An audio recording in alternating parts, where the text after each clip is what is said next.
Okay, now we're trekking through backwoods Ohio in search of mounds. And see this backpack here?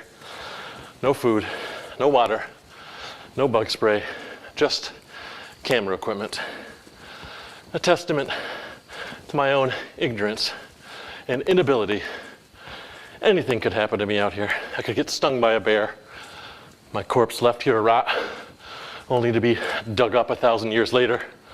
But no mystery, no majesty, just some dope with a selfie stick, lost in the woods. We're approaching the Fort Hill Earthworks, a 2,000-year-old earthen structure of unknown purpose and use. All that remains of it are its lengthy earthen and sandstone walls, which range from 8 feet to 16 feet high. Just as I sit atop my own bloated ego and look down at everyone around me, so does the Fort Hill ancient earthworks stand atop this massive plateau and overlook the surrounding landscape.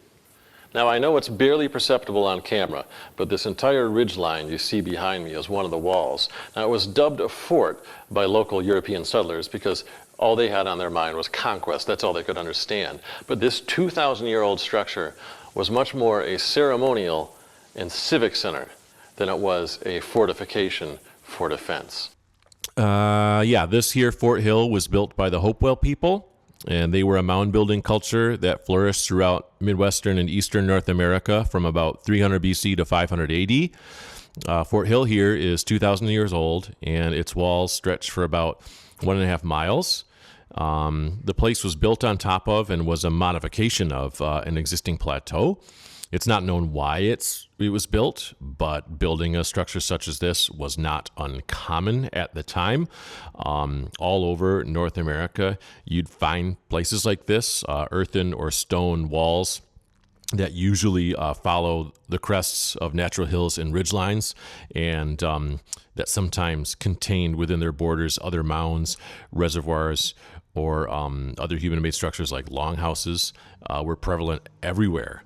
If you've taken any kind of a hike through hilly areas in places such as Ohio or West Virginia or Georgia, you've probably encountered them and not considered them to be anything other than a naturally formed ridge or hill. But they are not natural, they are artificial, and they are remnants of a massive, humongous lineage of peoples who are utterly ignored and completely forgotten by us modern white Americans who use their land while knowing nothing about them, paying them no respect, and giving them no honor. But back to topic. These walls were not forts like we thought them to be. They were not fortification. They were ceremonial. They were symbolic. And at its core, this practice of earth shaping is fundamental to all pre-Columbian native cultures. While the North American peoples like the Hopewell here at Fort Hill or the Adena, Mississippians, and more were building mounds and walls, so were Central American cultures such as the Olmec and the pre-classic Maya developing their own mounds, raised roads, canals, and platform structures in their nascent first steps of monumental engineering. This ridgeline, this is entirely man-made, kind of forms a circle at the top of this plateau. It is heavily eroded, but everywhere you look all around, there's little remnants of a wall or mound or shape. I claim to have no knowledge of these people or these places. I am just endlessly fascinated by them, by their antiquity, by the mystery of who they were and what they have to tell us from the past. I want to reach out to them. I want them to speak to me.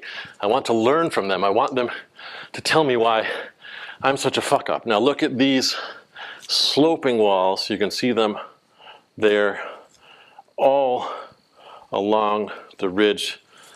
This site is massive. You really can't see it on camera.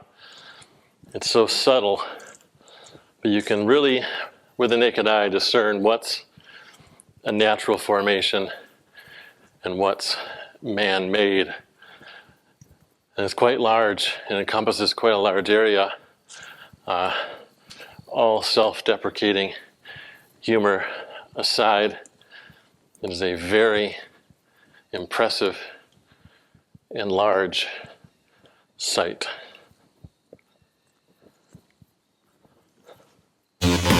Thank you.